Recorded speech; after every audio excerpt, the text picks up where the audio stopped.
What's up, everyone? I'm the Kaiju no Kami, and this is my Quickie review for Twilight Zone Season 3.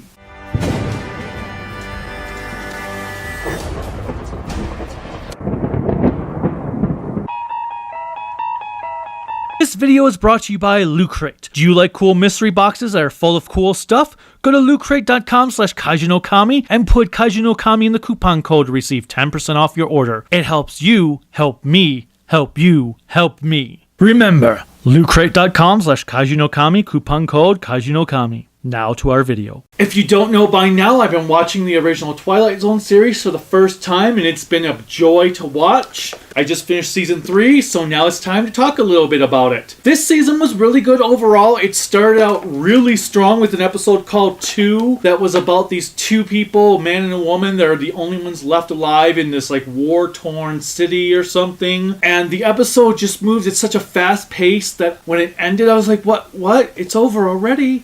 You can't be over yet. It was just really damn good. This season was full of a lot of amazing episodes. And then there were some episodes that weren't so good. And one that is actually the first Twilight Zone episode I truly despised. I will get into that as I move in. Let's look at these episodes real quick. 2, The Arrival was not bad. The Shelter was the one with the I had this family where this guy created a bomb shelter and then nuclear bombs would go off and the neighbors like tore his house down just to get in there.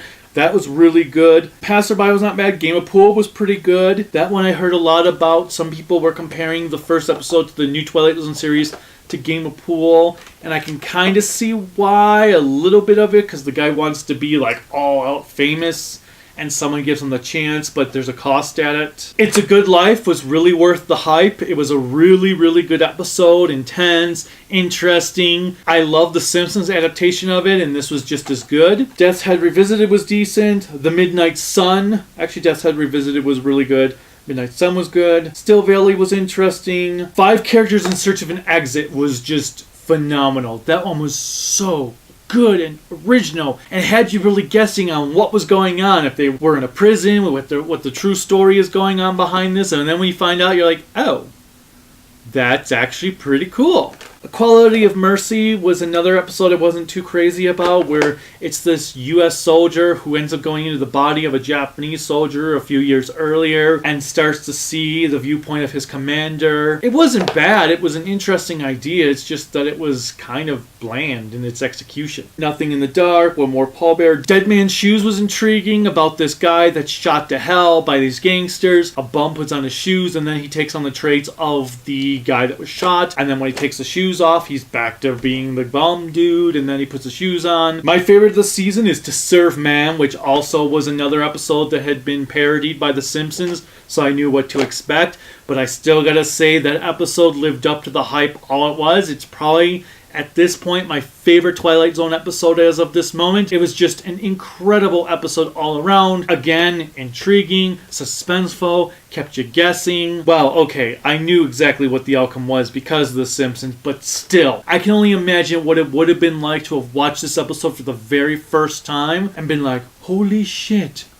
whoa, that's so amazing. Little Girl Lost was spectacular. Persons or Persons Unknown was another unique episode with this guy where everyone just suddenly forgets who he is. No one knows who he is, as if he's been wiped out of existence, yet he hasn't been wiped out. The Trade-Ins was not bad, about this old couple wanting to get younger bodies. The Dummy actually kind of reminded me of Slappy from Goosebumps. I'm betting that's where R.L. Stine got the idea from. And actually Tales from the Crypt as well. I was kind of having these vibes of, oh my god, it's the Tales from the Crypt episode where the dummy is actually going to be his twin brother. Oh, it's not that, is it? Oh, that's kind of cool. A lot of good use of darks and lights and everything in that one. And then we get into my least favorite episode of the entire series. Like I said, the first episode I truly disliked, and that was Cavender is Coming. It's not really the concept of a guardian angel coming down to Earth to try to help someone to make their life better when they actually end up making them more miserable. It was actually that they already did that plot back in Season 1. Yes, Mr. Bevis. They already did that plot. They did that plot in Season 1. So why the hell did Serling redo the same plot?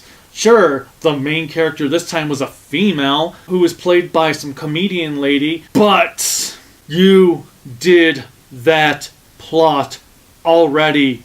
It worked once, but it was not worth remaking. It was just a terrible episode. The comedy felt forced, and overall it was just boring because, as I said, they already did that episode. I don't get why Rod Serling decided to make that one again. The interesting thing about the season finale, The Changing of the Guard, is that it featured Donald Pleasence as an old retiree sort of teacher. So he was playing a guy that was like in his late 60s, early 70s when he was only in his 40s. But it was still interesting to see Donald Pleasence being younger than Halloween and You Only Live Twice. It was pretty cool. Overall, despite featuring my least favorite episode of the entire series at this point, I still love season 3. When the episodes were good, they were really goddamn good. Oh my god, there were so many episodes this season like, this is so good. And then there were the couple episodes where it's kind of like, that was good, but it could have been better.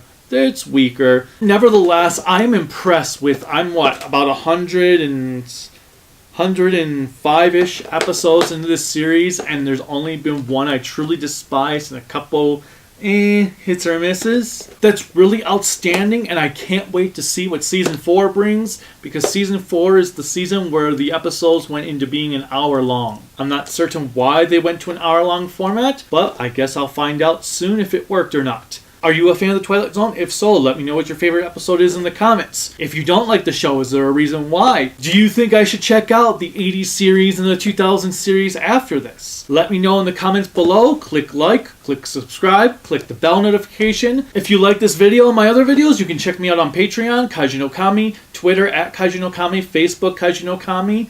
And until next time, bye.